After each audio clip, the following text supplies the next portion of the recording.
छातापुर में भाजपा कार्यकर्ताओं द्वारा गुरुवार को जनसंघ के संस्थापक श्यामा प्रसाद मुखर्जी की पुण्यतिथि बलिदान दिवस के रूप में मनाई गई, जिसमें कार्यकर्ताओं द्वारा उनके छायाचित्र पर पुष्प अर्पित कर उन्हें नमन किया गया। इसके साथ ही उनके सुखद कार्यालय की विस्तृत रूप से चर्चा किया गया। भाजपा कार्यकर्ता ललितेश्वर पांडे के आवास परिसर में आयोजित श्यामा प्रसाद मुखर्जी की 127वीं पुण्यतिथि कार्यक्रम की अध्यक्षता भाजपा मंडल अध्यक्ष सुशील प्रसाद कर्ण ने की। मौके पर प्रदेश कार्य समिति सदस्य व छातापुर के वरिष्ठ भाजपा नेता शालिग्राम पांडे ने जनसंघ के संस्थापक श्यामा प्रसाद मुखर्जी की जीवनी को विस्तार से कार्यकर्ताओं के बीच रखते हुए कहा कि वे पार्टी के प्रति समर्पित रहने वाले सच्चे मार्गदर्शक थे। उनके बताए मार्गों पर चलकर पार्टी को और भी मजबूत करने की जिम्मेवारी हरेक कार्यकर्ताओं की बनती है। उन्होंने कहा कि डॉक्टर श्यामा प्रसाद मुखर्जी का जन्म 6 जुलाई 1901 को एक संभ्रांत परिवार में हुआ था। महानता के सभी गुण उन्हें विरासत में मिले थे। डॉक्टर श्यामा प्रसाद मुखर्जी ने कर्म क्षेत्र के रूप में 1939 से राजनीति में भाग लिया और आजीवन इसी में लगे रहे। उन्होंने गांधी जी व कांग्रेस की नीति का विरोध किया, जिससे हिंदुओं को हानि उठानी पड़ी थी।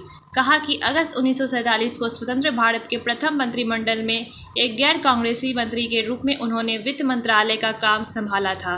डॉक्टर मुखर्जी ने चितरंजन में रेल इंजन का कारखाना, विशाखापट्टनम में जहाज बनाने का कारखाना एवं बिहार में खाद का कारखाने स्थापित करवाए। उनके सहयोग से ही हैदराबाद निज़ाम को भारत में विलीन होना पड़ा। बताया कि सन 1950 में भारत की दशा दयनीय थी। इससे डॉक्टर मुखर्जी के मन को गहरा आघात लगा।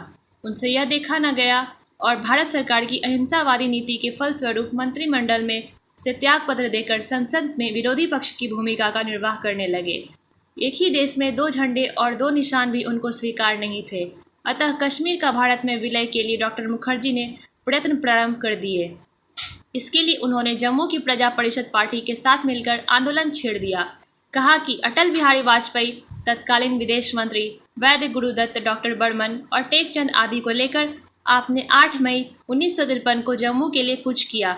सीमा प्रवेश के बाद उनको जम्मू कश्मीर सरकार द्वारा गिरफ्तार कर लिया गया। 40 दिन तक डॉक्टर मुखर्जी जेल में बंद रहे और 23 जून 1953 को जेल में उनकी रहस्यमय ढंग से मृत्यु हो गई। बंगाल भूमि से पैदा डॉक्टर मुखर्जी ने अपनी प्रतिभा से समाज को चमत्कृत कर दिया था। वहीं मंडल अध्यक्ष सुशील प्रसाद ने भी श्यामा प्रसाद मुखर्जी की संघर्षीय जीवन की कहानी कार्यकर्ताओं के बीच रखकर उनके बताए रास्ते पर चलने हेतु सभी को संकल्पित करवाने का कार्य किया।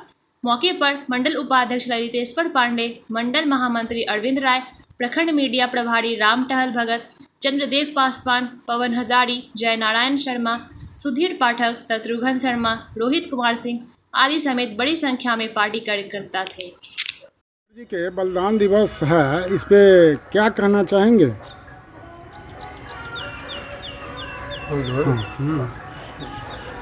आज परम श्रद्धेय डॉक्टर श्यामा प्रसाद मुखर्जी के बलिदान दिवस पर हम देश के तमाम नागरिकों से और खासकर भारतीय जनता पार्टी के कार्यकर्ता और भारतीय जनता पार्टी के विचार से सहमत लोगों से आग्रह करना चाहते हैं कि देश की रक्षा के लिए, संस्कृति की रक्षा के लिए, अपने समाज की रक्षा के लिए हमें बलिदान देने के, अपने प्राणोत्सर्ग करने की क्षमता, अपने में निर्माण करने की भावना पैदा करना चाहिए। यही मेरा एकमात्र संदेश है। श्यामा प्रसाद मुखर्जी जिंदाबाद। श्यामा प्रसाद मुखर्जी।